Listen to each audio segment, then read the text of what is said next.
All right. All right. Well, we'll go ahead and get started so that we're not all here all night. So when we think back on 2022, obviously we had some challenges, right? Depending on where you were at in the state, you had either one very long drought or maybe two droughts. Feed costs are high.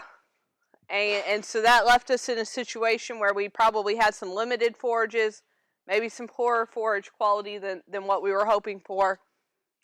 And then, of course, couple that with high feed costs, and those two things don't go very well together. So when we think about trying to feed the cow herd, the number one goal of what we're trying to do is just meet her nutrient requirement, right? But the thing is every cow that's out there, every heifer, steer, bull, they all have a different nutrient requirement. And it's not the same throughout the year. And if we want to get really technical about it, it's not the same day for day. But there's a lot of things that impact what that nutrient requirement is, and that's going to impact what we need to feed her, right?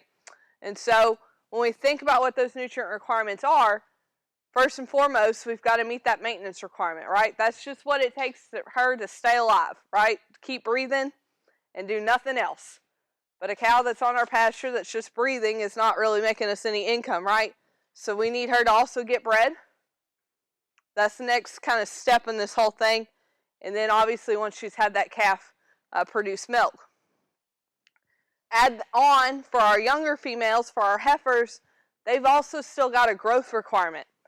And these cattle are going to be a little bit selfish, right? They're going to take care of themselves first before they can take care of that calf or produce the next calf. And so that growth requirement is going to come first. So that maintenance is kind of the bare bones. Then nutrients are going to go for growth. Then they'll go to maintain an existing pregnancy, go on to support lactation. But the very last thing that these cattle have a priority for is the estrus cycle, right? Getting rebred. And what happens when she doesn't get rebred, right? She goes out of the herd, and so that becomes an issue. And so when we think about if we're going to skimp, or if we don't meet that nutrient requirement, that estrus cycle is the first thing that gets impacted, right? And then basically in the reverse order of this is how we're impacting those cattle. So when we think about meeting those nutrient requirements for beef cattle, we've got to think about forage quality, right? And I'm not the forage specialist, but luckily he's in the room tonight, so all of your forage questions you can direct to him. But I have this graph in almost every talk I give about beef cattle nutrition because it drives some really good points, right? That forage makes up the bulk of her diet that she's ever going to consume in her life. And so when we think about what our cattle need in their diet, we think about protein and energy, right? And cattle, being ruminants, they can get energy from things like fiber in a way that you and I can't. And so when we think about this stage of maturity really has a big impact in terms of forage quality. So as that plant matures, you get a bigger proportion of stems to leaves. The leaf is where that protein is. And as that stem matures, you get a bigger portion of that fiber that's in that stem is undigestible. Okay? So she's not getting anything out of it. She's sitting there consuming it, taking energy to do that, right? It takes energy for them to graze, but they're not getting as much out of it. And so if we look at this is some cattle data that kind of goes along with that whole concept. When we think about poor quality forage, our cattle are actually able to consume less of that before they get full. So here's the issue, right? It's kind of twofold. Not only for every mouthful, she's consuming less protein and energy, but then she can take fewer mouthfuls, right? She gets full. And so we see that as forage quality increases, they're able to consume more feed intake. And I'm really guilty of this, and we all are, right? When we talk about nutrient requirements for cattle, or you talk about a ration, you're going to tell me it's a 14% protein ration. Or I'm going to tell you yeah, I'd probably feed a 14% feed or a 16% feed, right? But at the end of it, and that's talking percentage of crude protein. At the end of the day, these cattle actually need to consume a certain number of pounds of protein, a certain number of pounds of energy or total digestible nutrients, TDN. So their inability to consume as much from that forage because it's poor quality means we've got to fill a bigger gap when it comes to supplementation. So why does any of this matter, right? Well, one of the biggest things about reproduction and reproductive success in cattle is really nutrition, right? And really coming down to body condition score. So I think a lot of times we want to blame genetics for reproductive failures, and really reproductive traits are not all that heritable. And so we always joke in our beef extension group, we joke with Dr. Anderson, our repro specialist, that nutrition's the most important thing because you got to feed them to breed them, right? And so if you look up here, looking at body condition score, there's sort of a magic line that we can draw between a body condition score 4 and a body condition score 5 animal, right? What side of that line do you want to be on? What side of that line do you want your herd to be on, right, in terms of pregnancy rate? The other thing is our goal is a 365-day calving interval. Look what happens. You go from a 5 down to a 4, all of a sudden we're over that 365 calving interval. That means she's typically weaning a younger calf and a lighter calf, and that has impacts on our bottom line. So to meet that calving interval, we're going for a 60-day postpartum interval, right? So that's the time from when she had that calf to when she is cycling again. Again, same thing. Magic line there between a 5 and a 4. And this data repeats over and over and over again. We know there's a magic line there between a 5 and a 4. And we're really talking about mature cows there. If I'm talking about younger females, I'm going to put them more up in the 6 range is where I'm going to want them, right? Because she's got that added growth requirement. So I don't want her to slip into a 5 where maybe she might be approaching a 4 and then we run into issues. So to put a little dollars and cents behind this, it's really easy for us to say, well, once they hit a body condition score 4, they come up open. But that's not always what happens, right? You're going to have a number of them that come up open, but you've also got a number of them that are just going to take a little bit longer to get bred in that breeding season. Or it's going to take her a little bit longer from the time she had that last calf, right? And so if you look at that in terms of, let's assume they all got rebred right when I wanted them to, so that's day 0, they hit that 60-day postpartum interval, or I delay it by 30 or 60 days. Assuming that these calves were all born at the same weight, they're going to gain the same, so the only thing that we're really looking at here is birth date. What impact does birth date have or really conception day have on future calf performance? You'll see we go from a 550-pound weaning weight maybe down to a 412, right? So we're weaning a lighter calf, and no matter what, that's going to bring us a lower price when we go to market those calves.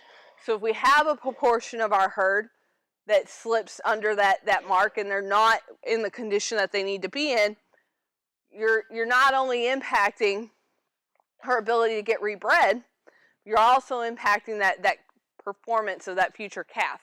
And if we're thinking about retaining some of our own heifers, those heifers that are born later, now we're kind of setting them up to be challenged later on, right? Because she's always going to be a little bit behind maybe where we want her to be.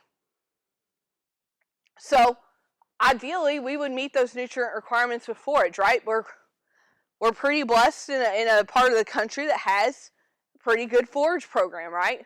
We could argue that this past year with the drought that we experienced, but we're certainly not like parts of the western U.S. that experience drought every year. So ideally, we're going to meet those nutrient requirements with forage. But when we can't quite meet them, we've got to fill in that gap with supplementation. And so my goal as a nutritionist is to not have to do a ration for you, right? And if I do have to do a ration for you, if we do have to supplement to meet those nutrient requirements, and maybe we're talking about growing calves, right? We do have to to supplement to reach that rate of gain that we're hoping to get. I'm really worried about what's the most strategic way I can fill in that gap, right? Because that's gonna help us become more economical. But in order to do that, I've got to know what the forage looks like. Okay? I don't have a crystal ball, and I don't care what nutritionist you ever work with. None of us have a crystal ball to really know what forage quality looks like. And so, here's the problem with forage quality. It's about a mile wide. Now, if you went and got some shelled corn from all over the state of Kentucky, and I analyzed it for protein and energy, that energy is going to range about like that, and protein is going to range about like that. Whereas that forage, there's a lot of variation in forage quality. There's a lot of factors that impact forage quality. And so I feel like we harp on this a lot in terms of hay testing, and I feel like we've got some producers that do it and some producers that say they're never going to do it. But I'm just putting out here that if we're really trying to hone in on our nutrition program, understanding where we're at from a forage quality standpoint is pretty important. At the end of the day, when we are feeding cattle, when we are doing a ration, we're really just making an estimate. We're making a very good educated guess. My ability, or any nutritionist's ability to make that educated guess, really depends on the inputs that we have. And so, yeah, I could use a book value for cool season hay, but it's probably different than what your cool season hay is. And so now, right off the bat, my estimate's probably off. And so, just because I formulate a ration that might say it's going to give you 2.5 pounds of average daily gain, if your forage quality was worse off than you thought it was, you may only get 2 pounds of average daily gain. So what are we actually testing for? There's a whole lot of nutrients on this page. And again, as a nutritionist, I probably look at a lot more of these than what I'm going to say that you need to look at. And so we're going to kind of focus on the big ones, so what I call kind of the big four, right? So any hay test, they're going to give you a dry matter value, right? So here we've got about 92% dry matter. You should get a crude protein value. Now, if you look up here, there's crude protein, available protein, ADICP, adjusted crude protein, soluble protein as a percent of crude protein, degradable protein, and NDICP. There's a lot of things on that list that talk about protein, right? So crude protein's where we want to be. If you get this adjusted or available protein, if that number's on your hay test, we can look at that, but some labs don't report available protein, and that's fine. Neutral detergent fiber.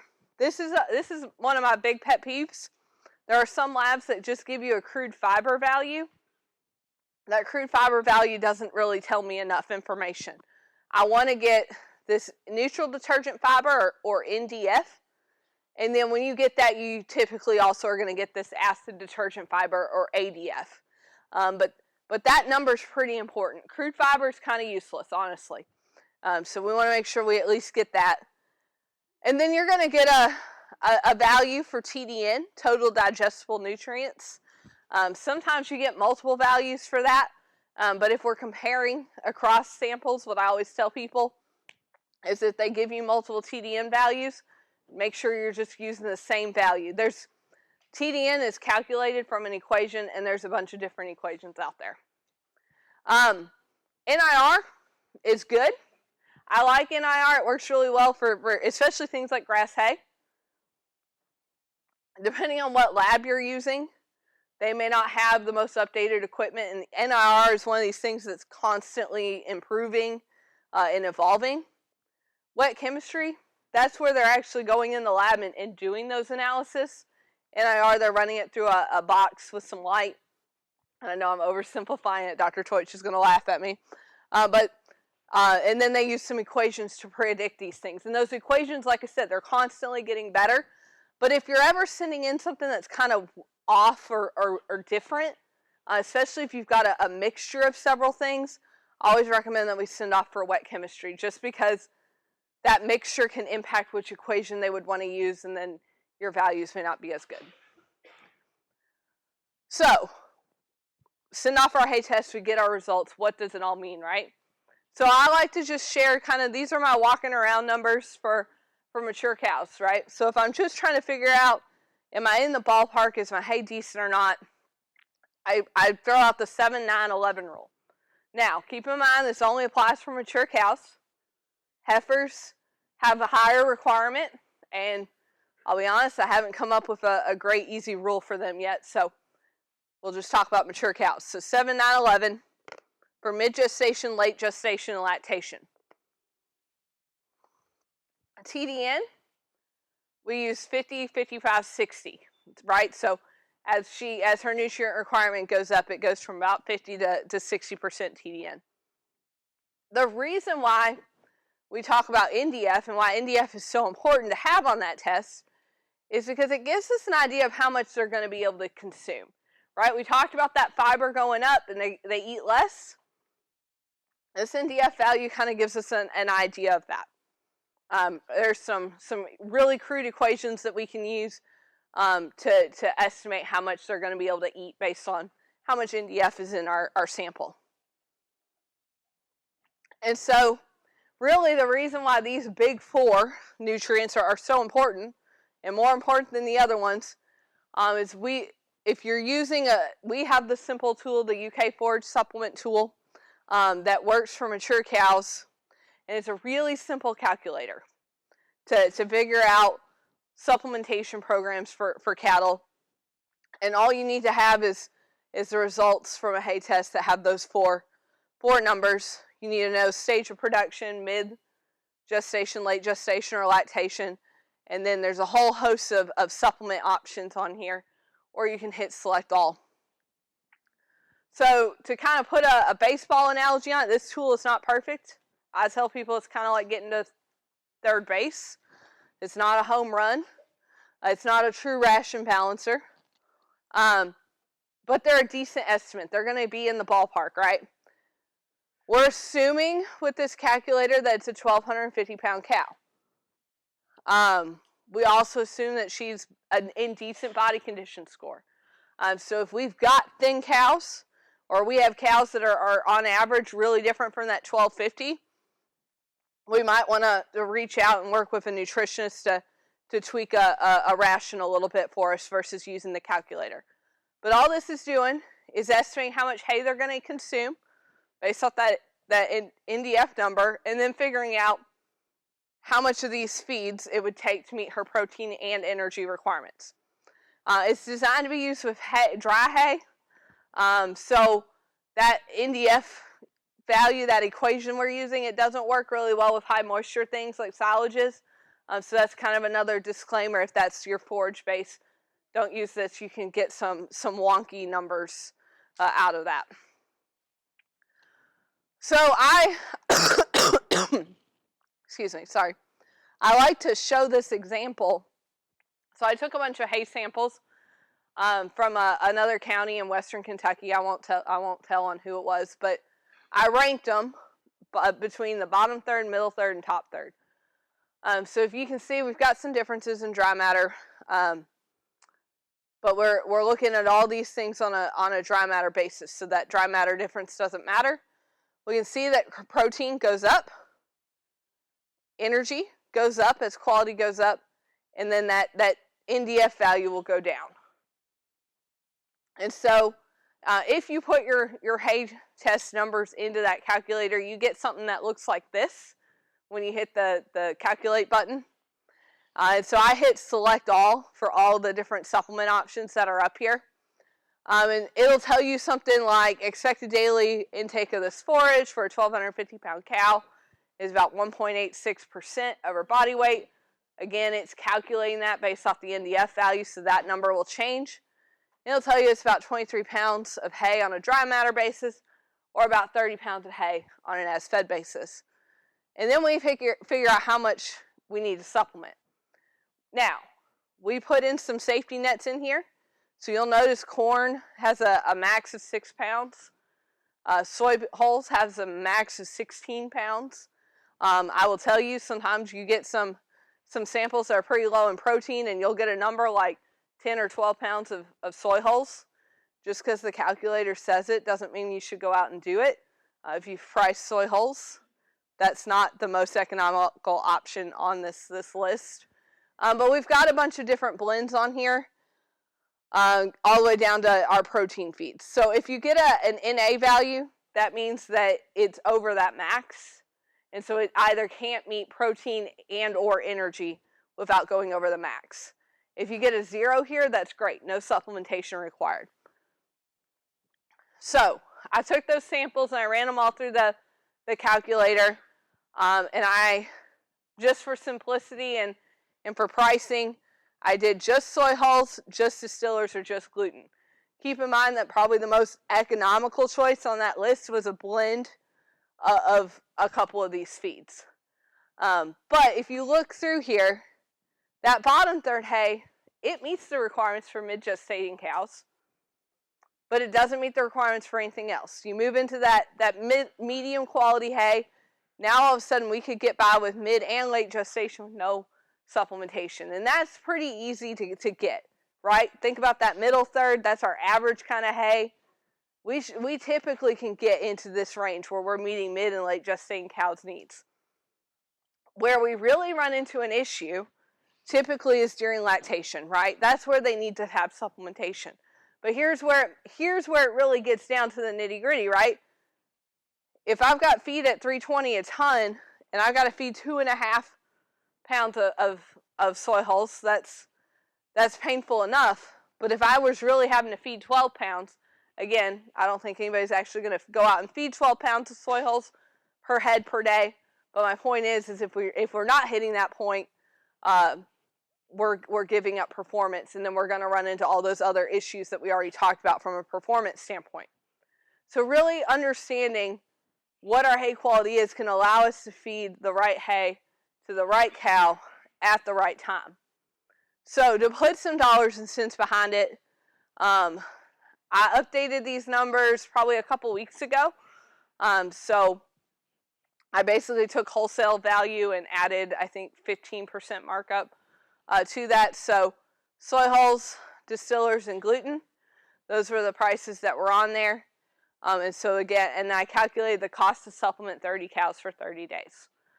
So again, DDGs or gluten actually won out here for being the best value out of the ones I looked at.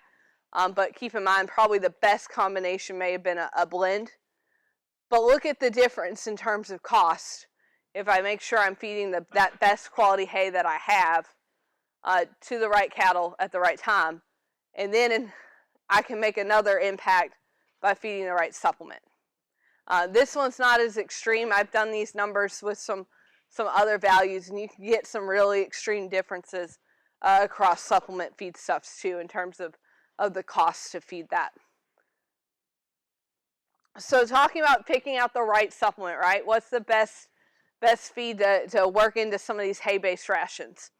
I don't have a single best feed, right? A lot of it depends on what you're missing in your forage, right? Do we need energy? Do we need protein? Do we need both? So typically when I think about energy, we think about corn and soy hulls. But we also got to keep in mind things like distillers and corn gluten feed. They've got quite a bit of energy from fat in them. And then you come over here and you find them on the protein feeds list, right? They're pretty high in protein. So if I'm short on protein, DDGs, corn gluten feed, that's what I'm looking at. Other distillery byproducts, things like syrup or stillage, would fall under that same category. And then we have commodity blends that provide us a little bit of both. And again, sometimes that can be where we can find a good value. So things like a 50-50 blend or a three-way blend, depending on what we need to get out of that feed. But keep in mind, something like, for example, dried distillers is about 28-30% protein. So if I put it in this, and it's got some energy coming with it. So if I'm really short on protein and a little short on energy, and I come over here and I feed a 50-50 blend, now all of a sudden I've created basically a 15-16% protein feed. So I may get by with a better value here. And so we can work through, we can price things, we can compare feeds. The easiest way to compare them is on a price per pound of protein or energy basis. But I will tell you, I'm working on an update to this calculator where you all would be able to just go in and put in your feed costs for a feed, and it will actually tell you which one is the most economical on a price per head basis. Because sometimes, even though you're feeding about the same amount or feeding more or less of a certain feed, some of them are going to have a higher value just because of the energy and protein content that are in there. So my goal is to get that calculator out there so that we don't have to sit there and do math like this. Additional things to think about, all right, because that's kind of a simple list of feed ingredients that we have on that calculator and some really basic blends. It's not everything that our producers are looking at. Commercial feeds, right? High energy feeds, those are typically going to be about 65% TDN or greater. But keep in mind, when you look at that feed tag, TDN doesn't have to be on that feed tag, because remember, we're calculating TDN. So ask for an analysis of that feed, and your feed retailer should be able to help you figure out what is actually in that from an energy standpoint. Protein feeds would be things like 12% blends, 14% feeds, 16, so on and so forth, looking at the percentage of protein. Tubs and tanks are another really popular option. They're convenient. They're typically going to be high in protein, but we also add some fat to that to get a little energy in there. We do need to monitor intake on those, right? They're self-fed, and so we are paying for some convenience there in terms of being able to have a self-fed supplement. So is that always the most economical choice? No. But if I've got cattle away from the home place, and it's this time of year, it's bad weather, I'd rather see a tub out there than nothing at all, right? I have on here cheap feeds, and you could argue with me that there are no cheap feeds right now, and I would probably say that's true. But if it seems too good to be true, it probably is, right? And so keep in mind, if you see something that's got pelleted peanut hulls, for example, in the feed tag, in the ingredients list, there's not much to pelleted peanut hulls from an energy and protein standpoint. It's filler. Now, there are some situations where that would work, especially if I'm thinking about self-fed rations that have a lot of other ingredients that are really energy dense. I might be okay with this. Urea is another source of non-protein nitrogen, so our cattle can use urea. And if you calculate what the crude protein content of urea is, it's like almost 200% crude protein. So it's a really potent source of protein. But keep in mind, if I'm just comparing across two different feed products and one of them has urea in it and one of them doesn't, that might be a reason why I'm seeing a difference in price. Obviously cautioning on any kind of moldy feeds or blended feeds, or somebody calls you up and says they got a really good deal. Sometimes those good deals work out, but sometimes they don't.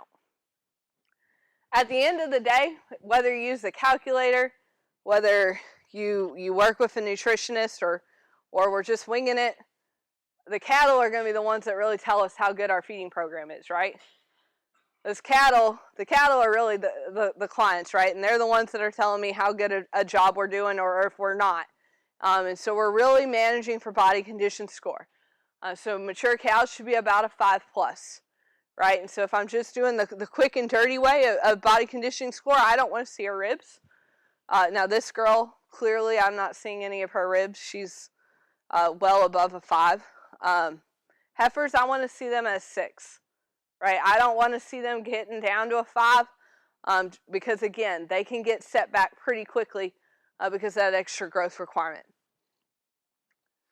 Not only do we want a body condition score them, but ideally we're going to do something with that information, right? So if we've got some thin cows, can we separate them out and put them with some younger cattle, perhaps where we are feeding them a more energy or protein dense ration? Sorting off open cows, because again, they're going to have a different protein and energy requirement than our bred cows. So those are some things to think about. Other just kind of last minute other things to think about, right? Managing hay losses. That's an important piece of this whole equation when we think about situations when our feed supply is tight. Obviously, we can run into situations where we can't just readily store all of our hay inside, but this is some hay that we had at the research station. We weighed that hay when we got it, so I know that the bales weighed on average about 850 pounds. So 33% of that bale's weight is in the outer 6 inches of that bale.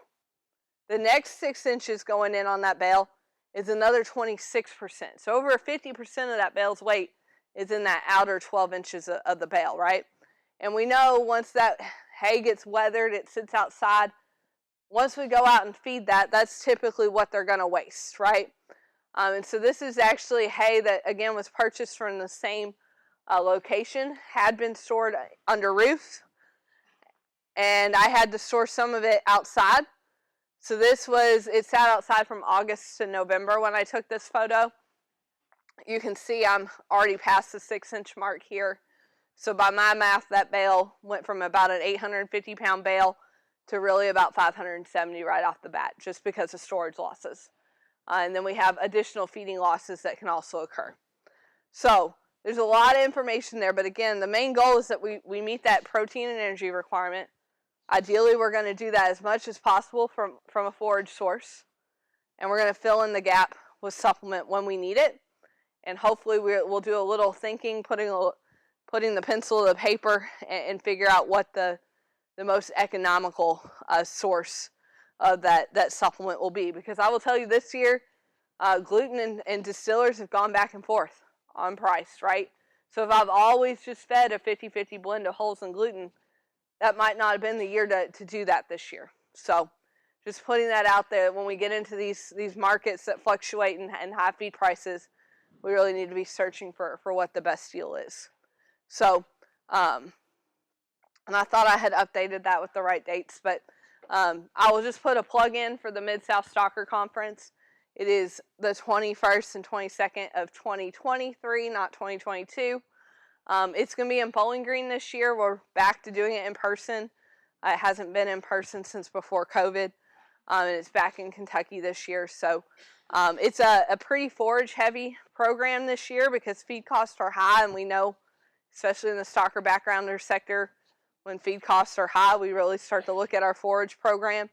But it being a more forage-based program, I think there's some things on there for cow-calf producers as well. So feel free to take a picture of that or look it up online to register. So, and then I've got my contact information up there. I'm happy to take any questions, and normally I stick around till the end of the meeting, let y'all come up and ask me questions at the very end, but I've actually got to drive to Lexington tonight, so I am happy, though, to take any questions before I head out.